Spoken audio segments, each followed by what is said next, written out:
मैं ये कह रहा था a प्लस बी को 8 की जगह मैंने -1 लिख दिया ताकि कैलकुलेशन आसान बने, और ए बी को मैंने 1 लिख दिया। लिख सकता हूं, मैंने डिजिटल सम लिया है।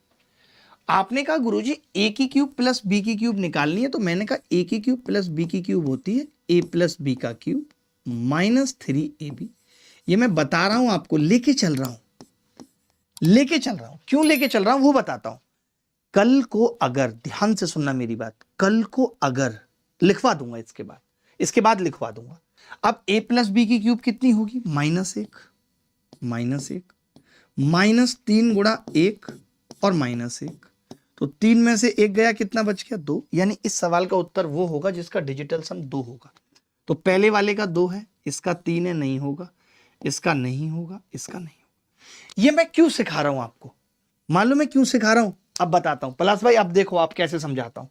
मैं ये कह रहा हूं, अगर कभी भी ए बी का डिजिटल सम 9 आ गया, 9 डिजिटल सम आ गया, कभी भी ए बी का कभी भी आ गया, तो क्या मैं ये कह सकता हूं कि a की क्यूब प्लस b की क्यूब का डिजिटल सम सीधे a प्लस बी की क्यूब के बराबर होगा?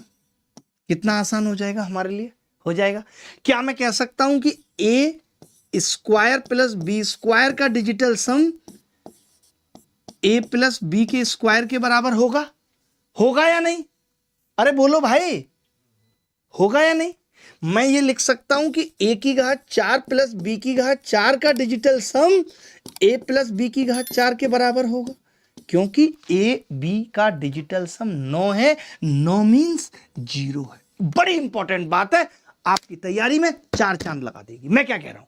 मैं कह रहा हूं अगर यहां पे ये 9 होता, सुनना मेरी बात, अगर a b ऐसा दे रखा होता 9, 18, 27, कुछ भी दे रखा होता 72, तो मैं सीधे ये कह देता कि ये तो लिखने की जरूरत ही नहीं है, a प्लस बी की होल क्यूब यानी कि -1 इसका डिजिटल सम होगा, 8 वाला उत्तर होगा। 5 और 2 7 और 1 8, सी उत्तर आ जाता। बोलो ये बात समझ में आई या नहीं आई? मैं ये कह रहा था अगर ये 3 हो गया डिजिटल सम, 3 हो गया, 3 जब भी 3 होगा, ध्यान रखना, फिर से कह रहा हूं, जब भी 3 होगा ध्यान रखना, तो आपको ये पता लग जाएगा। मैं लिखूंगा भी और मिटा दूंगा, x माइनस वाई की क्यूब, दुर्गा साहब देखिएगा, plus 3xy x minus Y. ठीक है भाई? तो मैं ये कह रहा हूं कि जब मुझे मालूम है कि xy 3 होगा, ये 3 होगा और एक 3 ऑलरेडी है, तो इसका डिजिटल सम तो 0 हो जाएगा। लिखने की जरूरत नहीं है कभी। अगर ये 3 का भी मल्टीपल है तो लिखने की जरूरत नहीं है। क्यों? क्योंकि एक 3 तो यहां भी आता है या नहीं आता? तो फिर हम समझ गए कि यार 5 और 2 7, 7 मतलब -2, और -2 की क्यूब करूंगा -8, -8 में 9 जोड़ूंगा, तो डिजिटल सम उत्तर का 1 आना चाहिए। एक किस ऑप्शन में आ रहा? आप बताओ कितना लंबा सवाल है ये। नानी याद आ जाएगी इस सवाल को करने में, गारंटी से कह रहा हूं। और ये सीपीओ 2024 में आया है। आप यूनिट डिजिट से बात नहीं कर सकता किसी का इस सवाल को। इतना जरूर पता चल रहा था जो मैंने पिछली क्लास में बताया है कि 25 का मल्टीपल होगा, 25 का मल्टीपल होगा। ये बात तो पता चल रही है लास्ट क्लास के हिसाब से। क्यों? क्योंकि इसका फैक्टर में x माइनस वाई आता है। तो फिर मुझे ये 2 ऑप्शन चेक करने की जरूरत नहीं थी, क्योंकि ये 25 से कट नहीं रहे।